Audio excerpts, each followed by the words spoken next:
Di tanggal 24 Mei di tahun 2019, ada seorang ibu berusia 50 tahun bernama Jennifer menghilang secara misterius di rumahnya setelah mengantar anak-anaknya pergi ke sekolah. Dugaan terbesar adalah dia dibunuh oleh suaminya sendiri karena mereka sedang dalam proses perceraian. Namun, beberapa bulan kemudian, suaminya ditemukan mengakhiri hidup setelah dituduh sebagai seorang pembunuh. Suaminya meninggalkan catatan bahwa dirinya tidak bersalah dan hanya dijebak atas hilangnya sang istri. Ada sebuah teori dari pengacara suaminya bahwa ini hanyalah jebakan yang dibuat oleh Jennifer untuk balas dendam atas perselingkuhan suaminya seperti yang terjadi di film Gone Girl. Tapi, hingga saat ini, mayat Jennifer tidak pernah ditemukan dan pelaku utamanya tidak pernah terungkap. Pertanyaannya, apa yang sebenarnya terjadi terhadap Jennifer? Benarkah ini hanya upaya balas dendam Jennifer, atau dia benar-benar terbunuh? Tapi, oleh siapa? Perempuan bernama Jennifer Dulos lahir di New York City pada tahun 1968 dari orang tua kelas menengah atas yang bekerja sebagai bankir. Kehidupan Jennifer terbilang bahagia dan cukup sukses. Dia menyelesaikan pendidikannya dengan baik di Brown University pada tahun 1990 dan bahkan berhasil mendapat gelar master dalam bidang menulis di New York University Tisch School of the Arts. Jennifer menekuni pekerjaan sebagai penulis untuk Patch.com dan juga menulis di blognya sendiri. Ketika Jennifer masih menjalankan pendidikan di Brown University, sebenarnya dia sudah bertemu dengan suaminya yaitu Fotis Dulos. Namun pria kelahiran 1967 yang tumbuh besar di Athena ini sebelumnya menikah dengan perempuan lain. Diketahui bahwa Fotis yang merupakan warga pendatang di AS sudah menyelesaikan pendidikannya di Brown University pada tahun 1989 dan memperoleh gelar Master of Business Administration di bidang keuangan dari Columbia Business School. Akhirnya, dia menikah dengan seorang perempuan bernama Hilary Vanessa Aldama yang merupakan lulusan Brown University juga. Mereka menikah di Athena pada bulan Juni di tahun 2000, tapi pernikahan itu hanya bertahan selama 4 tahun sebelum akhirnya resmi bercerai. Selama masih bersama Hilary, sebenarnya Fotis sering mengirimi email ke Jennifer. Mereka menjadi cukup dekat sehingga tidak heran. Setelah sebulan perceraian Fotis dengan Hilary, akhirnya dia menikahi Jennifer di Manhattan. Mereka berdua lalu pindah ke Farmington, Connecticut, di mana dia mendirikan sebuah perusahaan pengembangan real estate dengan nama Four Group Incorporation yang mengkhususkan segmen pada rumah mewah. Pernikahan itu awalnya berjalan baik-baik saja. Bahkan Fotis dan Jennifer pun memiliki 5 anak dari pernikahan tersebut, termasuk 2 pasang anak kembar. Anak-anak mereka dinamai seperti nama orang suci Ortodoks Yunani, yaitu Petros, Theodore, Constantine, Christian, dan Cleopatra Noel. Pernikahan ini cukup bertahan lama, setidaknya sampai tahun 2012.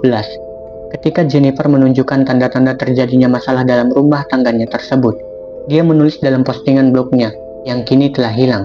Tapi kira-kira isinya bertuliskan seperti ini: "Saya berharap saya bisa menjadi orang yang kuat, dan konfrontasi itu tidak membuat saya takut sekaligus ngeri." Dalam kesempatan lain juga, Jennifer menulis tentang kekhawatirannya yang membuat dia tidak bisa tidur jika suaminya sedang berada di rumah. Jennifer menulis untuk anak bungsunya yaitu Noel, yang saat itu masih bayi dan berkata, "Oh, saya tahu, ini akan segera berlalu, tapi saya khawatir, saya mungkin sudah berada dalam kantong mayat saat itu." Rumah tangganya semakin retak seiring berjalannya waktu. Mereka seolah menjalani kehidupan masing-masing, dan akhirnya Jennifer mengajukan gugatan cerai ke Pengadilan Tinggi Stanford pada tahun 2017. Ini 5 tahun setelah kekhawatirannya akan berakhir di kantong mayat. Dalam prosesnya, setelah gugatan itu diajukan oleh Jennifer, dia juga segera menyewa rumah di wilayah New Canaan, sekitar 110 km dari Farmington, dan pindah ke sana membawa seluruh anak-anaknya. Dalam keterangan lain, Jennifer diketahui dalam permohonan cerainya ke pengadilan menulis kalimat, "Saya tahu bahwa mengajukan cerai dan mengajukan permohonan ini akan membuat Fotis marah. Saya tahu Fotis akan membalas dengan mencoba menyakiti saya dengan cara tertentu." Kalimat tersebut cukup menandakan bahwa selama ini Jennifer telah mendapatkan kekerasan di dalam pernikahannya bersama Fotis, sehingga dia pun bisa memiliki keyakinan akan terjadi sesuatu yang mengerikan dengannya. Dalam pernyataan di permohonan yang sama, Jennifer juga memberitahu pengadilan bahwa dirinya sangat yakin bahwa Fotis berselingkuh dengan rekan kerjanya yang bernama Michelle Troconis yang berasal dari Venezuela. Tuduhan lain dilayangkan Jennifer dalam permohonan tersebut dengan berkata bahwa Fotis mengancam ingin menculik anak-anak mereka. Jika Jennifer tidak memenuhi persyaratan cerai yang diinginkan Fotis untuk menyelesaikan masalah itu, dan Fotis kedapatan membeli senjata di tahun tersebut.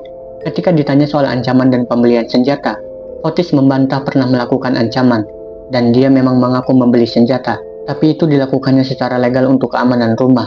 Proses perceraian ini jadi berjalan panjang dan rumit, karena selama di pengadilan, mereka terus saling menyalahkan dan mengajukan banyak tuntutan yang sulit terselesaikan, karena tidak ada yang mau mengalah.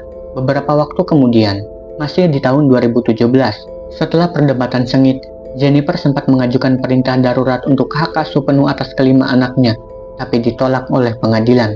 Alih-alih memberi hak asuh penuh, pengadilan justru memberi hak asuh bersama atas anak-anak mereka kepada Jennifer dan Fotis, yang akan berlaku sampai proses perceraian selesai.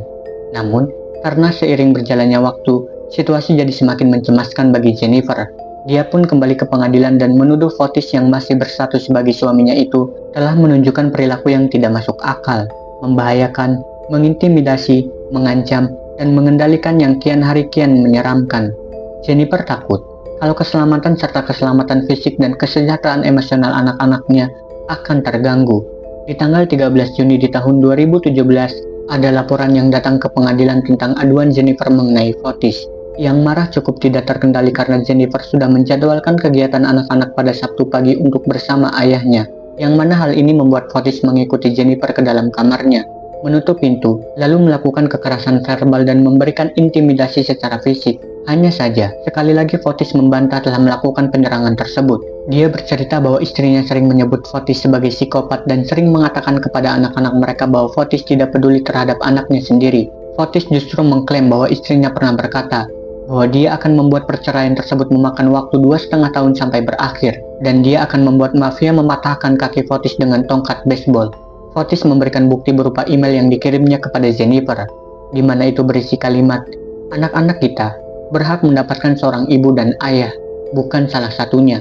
Dan jika kita tidak bisa hidup bersama, setidaknya kita bisa rukun demi kepentingan dan keuntungan mereka."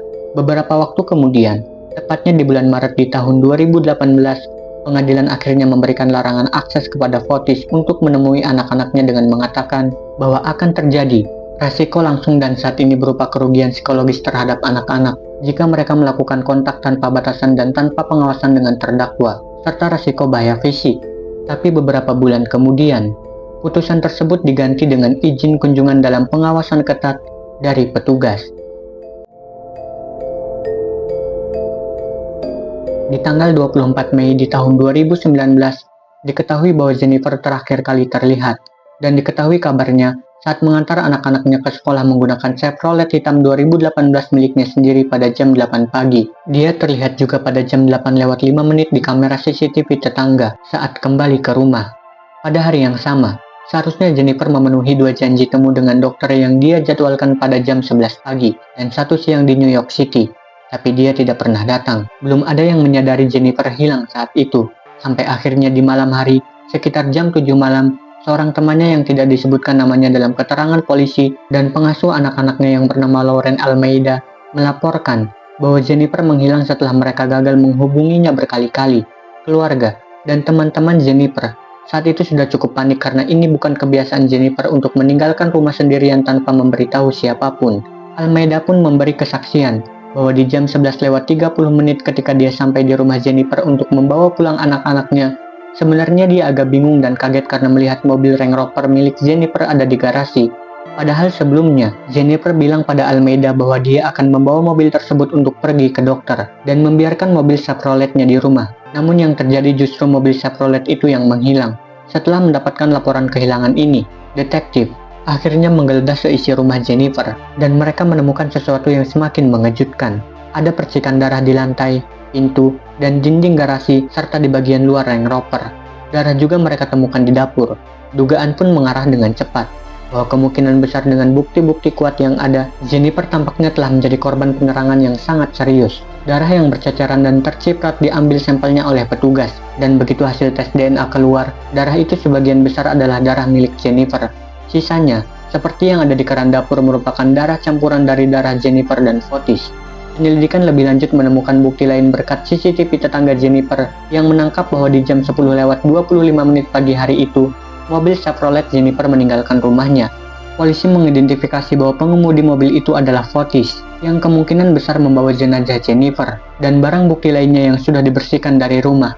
Mobil Chevrolet milik Jennifer sekitar 1 jam kemudian ditemukan di pinggir jalan dekat Wapenny Park di New Canaan, yang berjarak hanya sekitar 4,8 km dari rumahnya.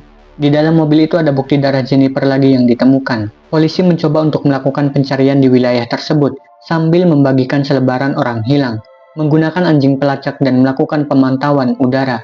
Namun saat itu, Fotis sebagai yang paling dicurigai dan dicari masih hilang jejaknya. Polisi mencoba mengamati rekaman pengawasan jalan selama 12 jam. Petunjuk kembali terlacak ketika Fotis terlihat bersama Michelle, perempuan yang dicurigai oleh Jennifer sebelumnya sebagai selingkuhan Fotis.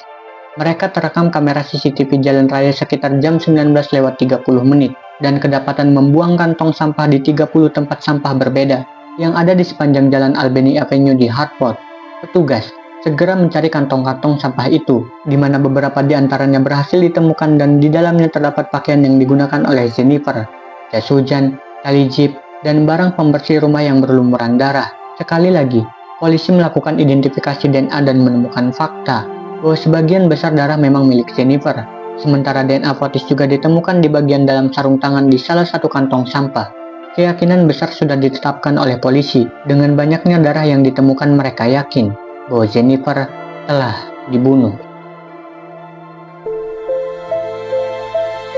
Kepolisian memberikan teori mereka tentang apa yang mungkin terjadi pada hilangnya Jennifer. Dalam surat perintah penangkapan terhadap Fotis, petaka di tanggal 24 Mei itu bermula dari keberadaan truk tua Toyota Tacoma yang sudah diidentifikasi oleh pihak kepolisian bahwa itu milik salah satu karyawan Fotis. Mereka yakin bahwa Fotis meminjamnya tanpa izin dan membawanya ke New Canaan.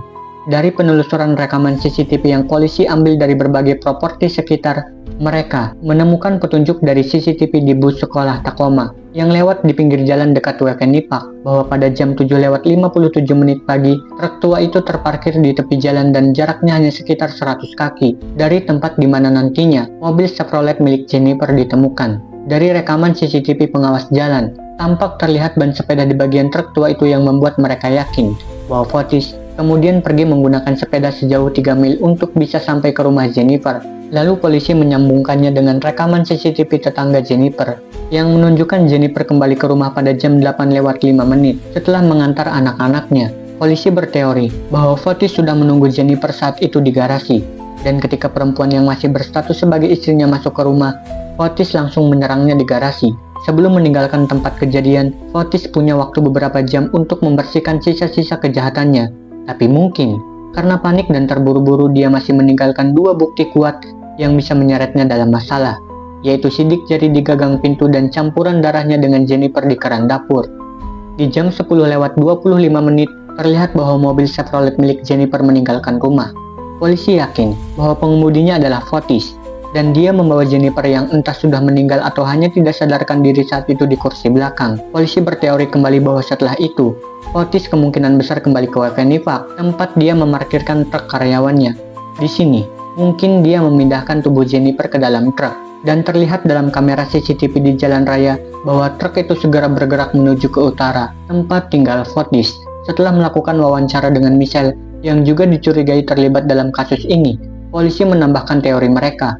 Meski dalam beberapa kali wawancara Michelle berkata bahwa dia dan Fotis pergi makan siang sampai sore, lalu mereka pergi ke salah satu properti yang diperjualbelikan Fotis untuk membersihkannya karena akan ada pertemuan dengan klien. Namun, penyelidik mengatakan bahwa pasangan itu sedang berusaha menghilangkan bukti yang ada selama waktu tersebut. 5 hari kemudian setelah menghilangnya Jennifer, polisi menemukan rekaman CCTV yang memperlihatkan Fotis kembali membawa truk Toyota Tacoma yang diambilnya tanpa izin. Fotis membawanya ke tempat cuci mobil terdekat, di mana saat itu Michelle mengikutinya dari belakang dengan mobilnya sendiri.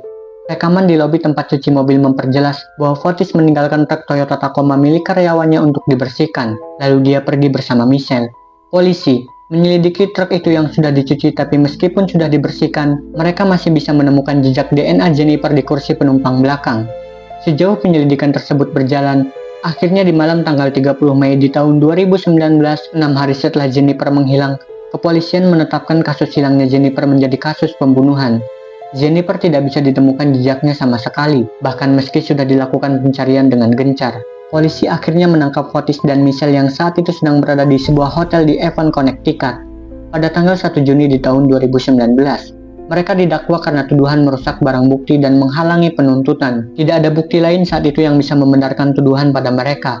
Di hari yang sama, kelima anak Jennifer akhirnya dibawa pindah ke New York City untuk tinggal bersama ibu Jennifer yang mendapatkan hak asuh sementara. Kasus ini berjalan rumit dari yang dikira. Di kantor polisi, Fotis dan Michelle yang diinterogasi terus mengaku bahwa mereka tidak bersalah dan tidak ada kaitannya dengan hilangnya Jennifer. Fotis kemudian menyewa pengacara yang bernama Noam Pettis untuk mewakilinya, yang dalam sebuah wawancara kemudian berkata bahwa dia tidak dapat menjelaskan mengenai rekaman pengawasan atau tas di tempat sampah yang mengarahkan tuduhan kepada kliennya. Namun pengacaranya menegaskan kepada publik bahwa kliennya tidak membunuh istrinya dan tidak tahu di mana istrinya berada. Norm juga menjelaskan jika berdasarkan kronologi hilangnya Jennifer dan alibi Fotis tentang keberadaannya selama rentang waktu kejadian, tampak ada hal yang tidak masuk akal untuk menuduh Fotis begitu saja, sebab tidak ada tuduhan lain yang bisa membuat mereka ditahan lebih lama. Dan karena Fotis serta Michelle tidak mau mengaku, akhirnya mereka dibebaskan. Sebulan kemudian di bulan Juli di tahun 2019, Fotis mengeluarkan pernyataan kepada publik bahwa saya memahami persepsi publik tentang saya sebagai monster, mengingat sedikitnya pengetahuan mereka tentang kasus ini. Tetapi saya percaya pada sistem dan prosesnya dan meminta masyarakat melakukan hal yang sama. Fotis juga kemudian berkata, anak-anak saya adalah pusat dunia saya khawatir dengan mereka dan Jennifer, dan saya akan memberitahu mereka bahwa saya tahu ini sulit sekarang. Tetapi pada akhirnya, semua akan baik-baik saja. Publik memang mengecam perbuatan yang dituduhkan kepada Fotis saat itu, tapi bagaimanapun dia belum terbukti bersalah melakukan pembunuhan. Mungkin itu sebabnya Fotis membuat pernyataan tersebut dan barangkali untuk menyelamatkan reputasi serta bisnisnya. Pada bulan September di tahun 2019, dalam kasus yang masih belum menemukan titik terang ini, akhirnya Fotis dan Michelle ditangkap lagi atas tuduhan lain merusak bukti, namun lagi-lagi mereka mengaku tidak bersalah. Keduanya dengan cepat dibebaskan. Diketahui, di akhir bulan Oktober 2019, Michelle yang sebelumnya tinggal di rumah Fotis dengan putrinya yang berusia 10 tahun memutuskan untuk pindah. Tampaknya, hubungan mereka memburuk, namun keduanya masih terus bersama menghadapi panggilan polisi. Proses hukum masih berlangsung dan penyelidikan tetap dilakukan. Pada bulan Januari di tahun 2020, bukti-bukti yang ada sudah cukup kuat untuk menangkap Fotis dan mendakwanya atas tuduhan penculikan dan pembunuhan berencana dengan kemungkinan hukuman mati. Michelle juga ikut ditangkap karena tuduhan melakukan konspirasi dan membantu pembunuhan. Selain mereka, ternyata teman Fotis yang bernama Ken Mooney yang berprofesi sebagai pengacara juga ikut ditangkap atas dakwaan melakukan konspirasi dan membantu pembunuhan. Penangkapan Ken ini dipicu oleh istrinya yang sempat melaporkan tindakan pemerkosaan yang dilakukan oleh Ken kepada dirinya dan dia pun mengadu kepada polisi di wilayah Southwinster bahwa ada ketakutan bahwa Ken akan bekerja sama dengan Fotis untuk membunuhnya. Ketika polisi menyelidiki Ken di bulan Agustus 2019, mereka menemukan sebuah kuburan dangkal di properti terpencil milik Ken. Kuburan dangkal itu ditutupi oleh 2 kantong jeruk nipis dan terpal berwarna biru pada permukaan awalnya. Tapi ketika mereka menggalinya tidak ada mayat yang ditemukan di dalam kuburan tersebut dan kemungkinan telah dipindahkan. Bagaimanapun, ketiga orang yang ditangkap ini mendapat dakwaan yang cukup berat. Mereka akan menjalani persidangan meskipun terus mengaku tidak bersalah. Namun, sebelum persidangan itu terjadi, mereka akan dinyatakan bebas dengan jaminan bersyarat. Fotis sendiri harus membayar biaya jaminan sebesar $6 juta dan dibebaskan keesokan harinya.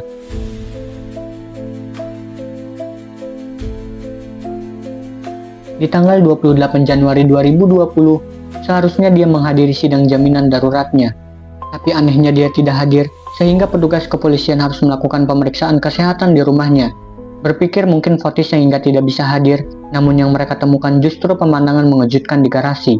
Mereka melihat Fotis duduk di dalam mobilnya, tapi dia tidak bereaksi saat dipanggil sampai akhirnya polisi sadar kalau Fotis tidak sadarkan diri karena berusaha meracuni dirinya sendiri dengan asap knalpot yang dia alirkan dengan menggunakan selang penyedot debu dari knalpot mobilnya. Petugas sempat memberi pertolongan pertama dengan melakukan CPR pada Fotis yang saat itu masih hidup. Denyut nadi Fotis sempat pulih setelah tindakan tersebut, dan dia dengan cepat berusaha dilarikan ke Jacobi Medical Center di The Bronx untuk menjalani terapi oksigen hiperbarik. Selama dia dirawat, anak-anaknya tetap mengunjunginya yang tidak sadarkan diri. Itu akan menjadi kesempatan terakhir mereka melihat ayahnya bernyawa sebelum alat bantu hidupnya dicabut. Fotis dinyatakan meninggal dunia pada tanggal 30 Januari, 2 hari setelah kejadian di garasi. Ada kabar yang mengatakan bahwa Fotis menulis catatan mengakhiri hidup. yang dia menyatakan bahwa dia dan semua orang yang didakwa dalam kasus Jennifer saat itu tidak bersalah.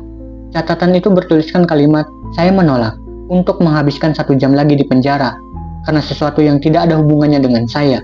Saya juga ingin semua orang tahu bahwa Michelle Troconis tidak ada hubungannya dengan hilangnya Jennifer. Begitu pula dengan Ken Mwawengi. Setelah kematian Fotis, di tanggal 3 Maret 2020, hakim akhirnya mengabulkan permintaan Nole Perseki dari jaksa yang membatalkan tuduhan pembunuhan terhadap Fotis dan mengakhiri kasus pidana tersebut. Sebagai informasi, Nole Perseki bukanlah sebuah pembebasan, melainkan sebuah pengakuan atas kenyataan bahwa penuntutan terhadap Fotis Dulos tidak dapat dilanjutkan. Undang-undang ini memberikan waktu 1 tahun kepada jaksa untuk mengajukan kembali dakwaan atau kasusnya akan dihentikan. Hal ini juga akan menghilangkan perintah menjaga kerahasiaan kepada para pihak dan membebaskan saksi dari kewajiban mereka. Kuasa hukum Fotis sendiri mengajukan keberatan dan menawarkan teori alternatif atas kasus tersebut, dengan kemungkinan bahwa sebenarnya Fotis dijebak atas pembunuhan istrinya yang hilang. Nom, yang masih menjadi kuasa hukumnya, berkata bahwa seseorang yang membunuh Jennifer telah membuang setumpuk pakaian berlumuran darah di atas rumah Fotis, yang akhirnya dibuang ke tempat sampah di Jalan Hartford. Namun, hakim menolak pengajuan yang diberikan Nom, dan memilih untuk mengabulkan permintaan Nole Perseki dari jaksa sehingga perkara pidana ini berakhir tanpa Nom bisa membersihkan nama baik Fotis sama sekali. Kasus untuk Michelle akan tetap berjalan. Mereka masih berstatus tersangka pada saat itu dan sedang menunggu persidangan.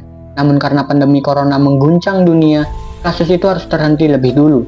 Ken yang ditahan seharusnya diadili pada tanggal 2 Juni 2020, sedangkan Michelle yang menjadi tahanan rumah seharusnya diadili pada tanggal 6 Agustus 2020. Namun, mereka harus menunggu sampai pandemi benar-benar berakhir. Persidangan untuk Michelle dikabarkan baru berakhir pada bulan Maret 2024, dan dia dinyatakan bersalah atas konspirasi dan membantu melakukan pembunuhan.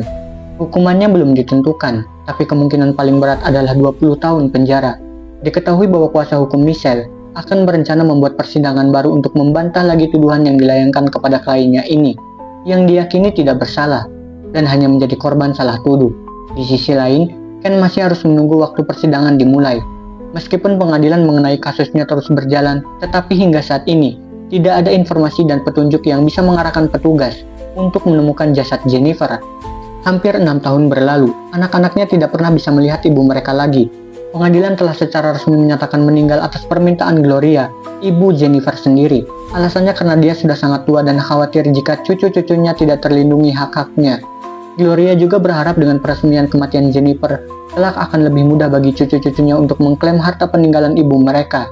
Sesuai wasiat Jennifer, seluruh harta kekayaannya akan diserahkan kepada anak-anaknya setelah ia resmi dinyatakan meninggal dunia. Surat wasiat tersebut ditandatangani pada tanggal 26 April di tahun 2017.